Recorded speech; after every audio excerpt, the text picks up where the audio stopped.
Toujours un exercice difficile d'annoncer la parole du Seigneur. Il y a 15 jours, j'avais préparé ma prédication et puis il y a 1 semaine et demie, Dieu m'a demandé de tout changer. Complètement. Alors, 1 semaine et demie de préparation en travaillant la journée. Donc voilà, je me suis laissée guider. J'espère que le Seigneur va vraiment toucher vos cœurs par sa parole. En tout cas, il le touche par sa bonté, par son amour déjà. Alors j'ai intitulé cette prédication « Sois ivre ». Sois ivre, c'est autorisé. L'importance d'être ivre du Saint-Esprit. Ce n'est pas une option, c'est une nécessité. On dit souvent dans l'Église combien c'est important de lire la parole, et c'est vrai, elle est essentielle, elle nous enseigne, elle nous donne le discernement, elle nous booste notre foi. Ça, c'est vrai, elle est hyper importante. Mais on ne parle pas suffisamment de l'importance d'être rempli du Saint-Esprit. Je voudrais vous lire un passage de Actes 9, 17. Vous connaissez cette histoire, c'est l'histoire de la conversion de Paul, Saul de Tarse. Il part sur le chemin de Damas et il est touché par le Seigneur, par sa grâce. Soudainement, touché par sa grâce, touché par la main de Jésus. Jésus l'interrompt. Il va rester perturbé, aveugle, et il va partir à Damas. Alors je vous lis ce passage. L'histoire de Saul de Tarse, en route pour persécuter les chrétiens, obsédé par ça. Il est obsédé par la persécution des chrétiens. Il va être en chemin directement interrompu par Jésus lui-même. Il en perdra la vue, mais surtout ses convictions. Arrivé dans son logement à Damas, Saul sera visité par Ananias, qui aura eu l'instruction par le Seigneur lui-même dans une vision. Ananias partit donc, et arrivé dans la maison, il imposa les mains à Saul et lui dit « Saul, mon frère, le Seigneur Jésus t'est apparu sur le chemin par lequel tu venais.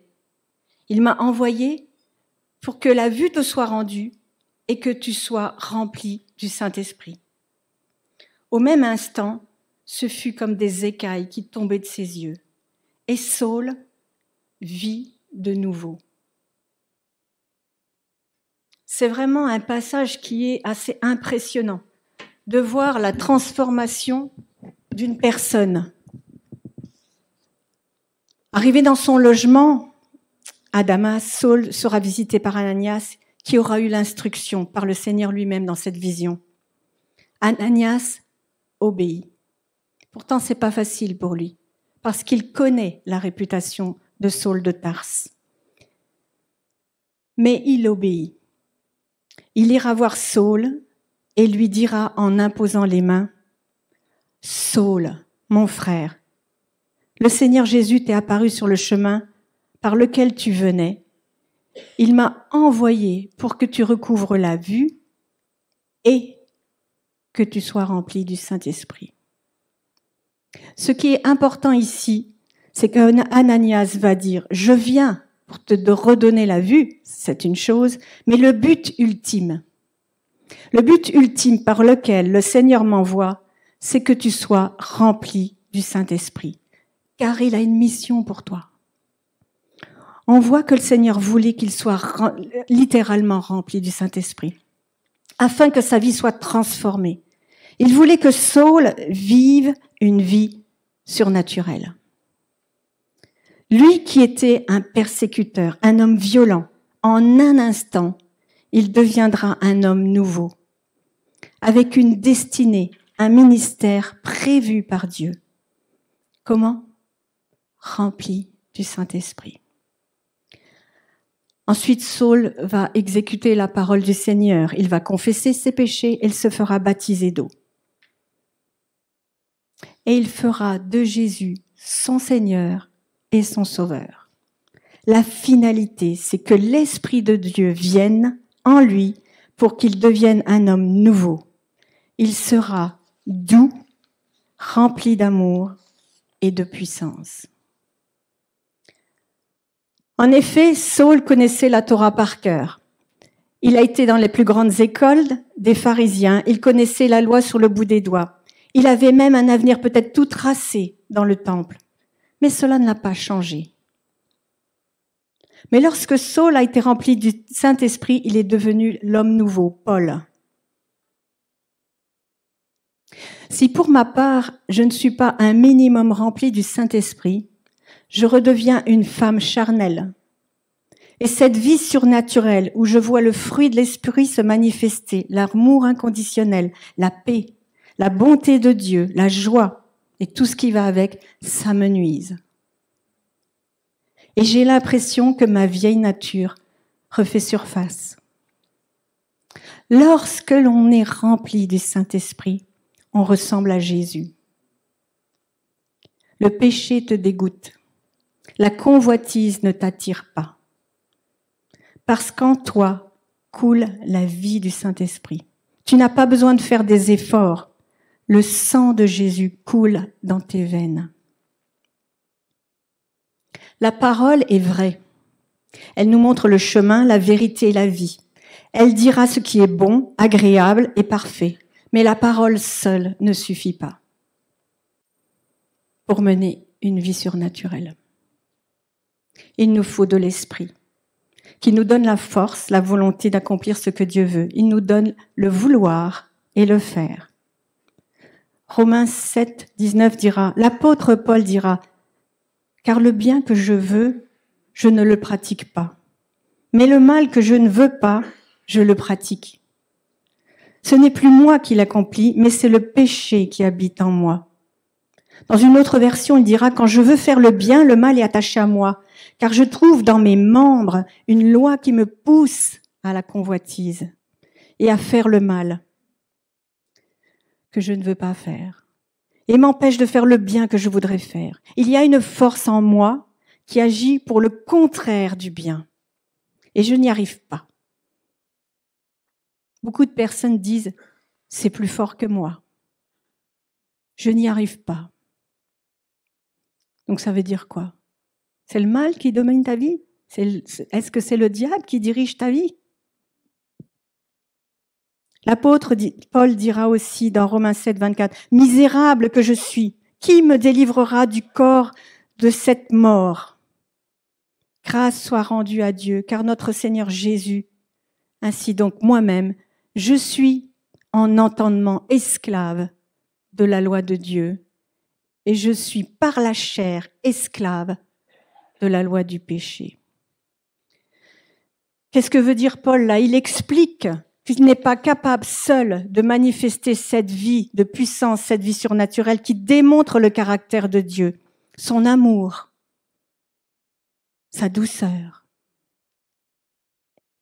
Et il dira juste après, dans Romains 8, 22, « En effet, la loi de l'Esprit de Jésus-Christ m'a libéré de la loi du péché et de la mort. » Jésus-Christ l'a libéré de la loi. C'est cette fameuse nouvelle alliance dont parle la Bible. Et c'est pas nouveau. Charles Spurgeon écrira « Pendant que nous étions sous la loi, nous ne pouvions pas entrer dans les liens de la nouvelle alliance, l'alliance de la grâce. Mais à travers la mort du Christ, nous sommes morts à la loi et nous sommes donc libérés du principe et du pacte de droit. Nous sommes allés sous cette alliance de grâce. » Ce que nous devons réaliser, frères et sœurs, c'est la parole est importante, elle est indispensable. Mais la parole et l'esprit, c'est ça qui nous permet de vivre une vie surnaturelle. Il y a des personnes dans l'Église, et peut-être c'est votre cas, qui connaissent tellement bien la parole, ils ont entendu tellement de messages qu'ils n'ont pas besoin d'être enseignés. Aujourd'hui, ce qu'elles veulent vivre, c'est une vie surnaturelle, une vie de l'esprit. C'est l'esprit qu'il vous faut pour vivre cette parole. Quand on reçoit Jésus comme son Sauveur et son Seigneur, l'Esprit de Dieu habite en nous. Ça, c'est indéniable. Et quand l'Esprit de Dieu vient habiter en nous, il y a la vie de l'Esprit qui est là. Et cette vie anesthésie complètement la loi du péché et de la mort. Cette puissance qui nous pousse à faire le mal est anesthésiée. Donc plus nous sommes remplis du Saint-Esprit, plus nous résistons au péché. C'est le principe des vases communicantes. Plus on est rempli du Saint-Esprit, plus on ne fait pas le péché. Et plus on diminue dans la vie du Saint-Esprit, plus le péché prend place. Mener une vie de sainteté, ça n'est plus un problème. Il n'y a plus de « je dois être saint » car ça déborde de toi. C'est naturel. C'est pareil pour l'amour. Certains disent « je ne peux pas pardonner ». Et moi, je voudrais répondre, si tu es rempli du Saint-Esprit, tu ne pourras que pardonner, même à ceux qui te font du mal, parce que tu marches dans cette vie surnaturelle. Si tu marches par l'Esprit, tu as ce témoignage intérieur qui te guide. Vous est-il déjà arrivé de sentir qu'il ne fallait pas faire quelque chose, prendre une décision ou dire quelque chose parce que vous n'étiez pas en paix? C'est ce fameux témoignage intérieur du Saint-Esprit qui va vous guider. Souvenez-vous, l'apôtre Paul a été empêché d'aller annoncer la parole en Asie puis en Bithynie. Par contre, l'Esprit l'a guidé, lui a montré dans une vision qu'il fallait qu'il aille en Macédoine. Tout le long du livre des Actes, on voit les apôtres étaient remplis du Saint-Esprit. Acte 4, 8. Pierre, rempli du Saint-Esprit, va prendre la parole avec autorité. Acte 2, 4. Les apôtres, remplis du Saint-Esprit, se mirent à parler en d'autres langues. Acte 13, 52. Ils faisaient des miracles, entre autres exemples. Acte 7, 55. Étienne, rempli du Saint-Esprit, vit Jésus debout à la droite de Dieu.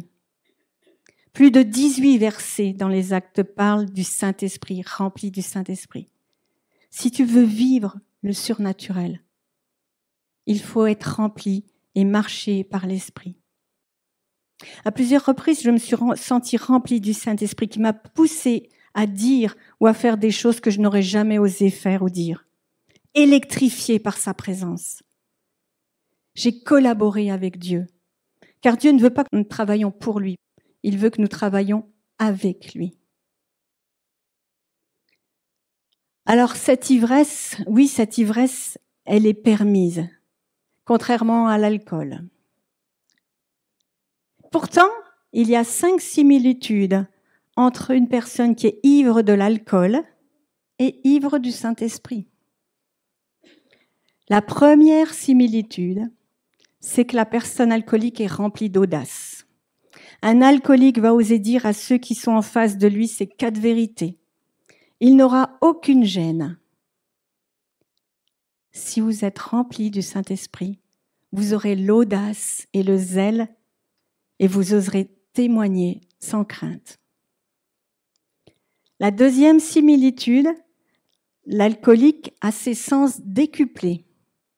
Il va voir ou entendre des choses qu'il ne voit pas ou n'entend pas habituellement. Je ne parle pas spécialement des éléphants roses. Si tu es rempli du Saint-Esprit, les dons de l'Esprit, tu les vis et tes yeux spirituels vont s'ouvrir naturellement. Vous aurez des visions. Bon nombre de visions m'ont annoncé des choses.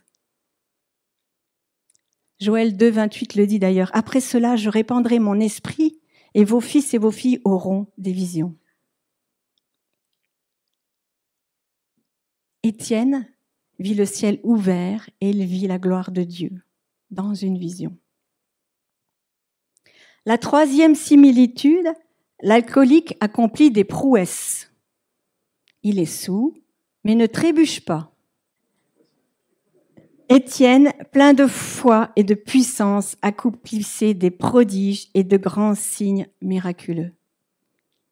La quatrième similitude, l'alcoolique est sous l'effusion de l'alcool pendant un certain temps. Il sera insensible aux coups, aux insultes, toujours joyeux, tout va bien pour lui. Acte 5, 59. Étienne, lorsqu'on l'a lapidé, avec des pierres, rempli du Saint-Esprit, dit « Seigneur, reçois mon esprit. » Puis il dit « Seigneur, ne leur impute pas ce péché. » Et il s'endormit. Il y a des choses qui t'atteignent et tu n'arrives pas à résister. Tu dis « Je suis comme ces inconvertis, c'est plus fort que moi, ça me fait mal. » Mais quand tu es rempli du Saint-Esprit, ces choses ne t'atteignent plus. Tu pardonnes même l'impardonnable. Alors tu as juste besoin de te laisser remplir du Saint-Esprit pour que ce fruit de l'amour, le fruit de la joie, de la paix, est plus important que tout le reste. Et que rien ne t'atteindra parce que tu vas marcher dans l'amour. La 5e et la dernière similitude avec l'alcoolique va continuer à boire pour retrouver cette audace et les effets de l'alcool.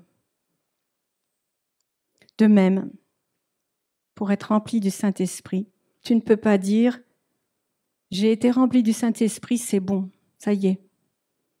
Il faut sans cesse remplir le vase. Acte 2, 4.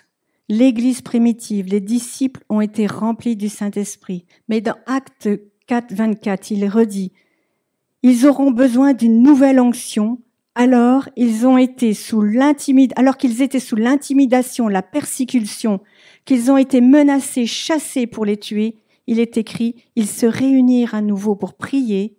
Et quand ils eurent fini de prier, quand ils eurent fini de faire leur supplication, le lieu où ils étaient assemblés fut ébranlé, et ils furent tous remplis du Saint-Esprit et annonçaient la parole avec hardiesse. » Frères et sœurs, être rempli du Saint-Esprit, c'est pas l'affaire d'une seule fois. C'est quelque chose qu'il faut entretenir, rechercher, demander, pour que ce feu à l'intérieur de vous soit entretenu. Il faut alimenter le feu. Et c'est comme ça que l'on peut vivre une vie surnaturelle. Alors comment être rempli du Saint-Esprit ? Peut-être que quelques-uns se posent la question. Mon téléphone a une batterie et celle-ci se décharge progressivement. Si je veux qu'il fonctionne bien, il faut que je le remette sur la prise. Il faut qu'il soit complètement chargé, sinon il va bugger. Donc, ce que je fais, je le branche et je vais à la source électricité pour le recharger. Au même titre, si vous voulez être rechargé du Saint-Esprit, il faut aller à la source. Dans ce lieu secret, dans ce lieu intime avec Dieu, où vous pouvez tout lui dire, tout ce que vous avez sur le cœur. Si tu entretiens ce tête-à-tête avec Dieu dans le lieu secret, c'est ton moyen de te recharger. Moïse était monté sur la montagne, sur le mont Sinaï, où il a été face à face avec Dieu, bouche contre bouche pratiquement, pendant 40 jours. 40 jours face à face avec Dieu. Et nous, bien des fois, on a 5 minutes, on a du mal. 40 jours, il a été face à face avec Dieu, où Dieu a dû le serrer dans ses bras, l'embrasser. Le deuxième point important, c'est la prière collective, dans nos groupes de maison. Les apôtres ont été rechargés lorsqu'ils ont prié tous ensemble. Ils se sont rechargés les batteries les uns les autres. La communauté est importante. On ne peut pas vivre sa foi toute seule. Bien des fois, j'ai vu des chrétiens essayer de vivre leur foi tout seuls. Ils s'égarent. Ils pensent qu'ils sont dans le droit chemin, mais ils s'égarent. La troisième chose, adorons contempler le Christ. 2 Corinthiens 3, 18. Nous tous, le visage découvert, contemplons comme dans un miroir la gloire du Seigneur. Nous sommes transformés en la même image, de gloire en gloire, comme par le Seigneur en esprit. Paul dit là que nous sommes transformés quand nous contemplons Christ, entretenus par des chants, des hymnes, des cantiques, et votre esprit va être libéré à la mesure où vous allez honorer la parole de Dieu et trouver Christ dans les Écritures. Et votre esprit va être libéré à la mesure où tu vas honorer la parole de Dieu et trouver Christ dans les Écritures. Et je terminerai par ce verset. Dans Ésaïe 55, 1, « Vous tous qui avez soif, venez chercher de l'eau. Et même vous qui n'avez pas d'argent, venez acheter et manger. Venez acheter sans argent. Oui, sans paiement. Du vin, du lait. Pourquoi dépensez-vous votre argent pour payer ce qui ne nourrit pas? Tendez l'oreille, venez à moi, écoutez-moi et vivrez, et vous vivrez. Car je conclurai avec vous une alliance éternelle. J'accomplirai pour vous, avec fidélité, les œuvres bienveillantes que j'ai promises à David. Alors vous tous, qui avez faim et soif, venez vous enivrer, c'est permis. Venez avoir ces 5 similitudes de l'alcoolique dans le Saint-Esprit. Père Céleste, je veux te remercier et je veux te prier là maintenant pour que tu touches le cœur des personnes qui ont besoin de toi, qui ont besoin de cette intimité, que tu puisses les serrer dans tes bras là maintenant, leur montrer la douceur de la caresse de tes mains sur leurs joues, leur montrer l'amour que tu as pour eux, cet amour si fort, si puissant.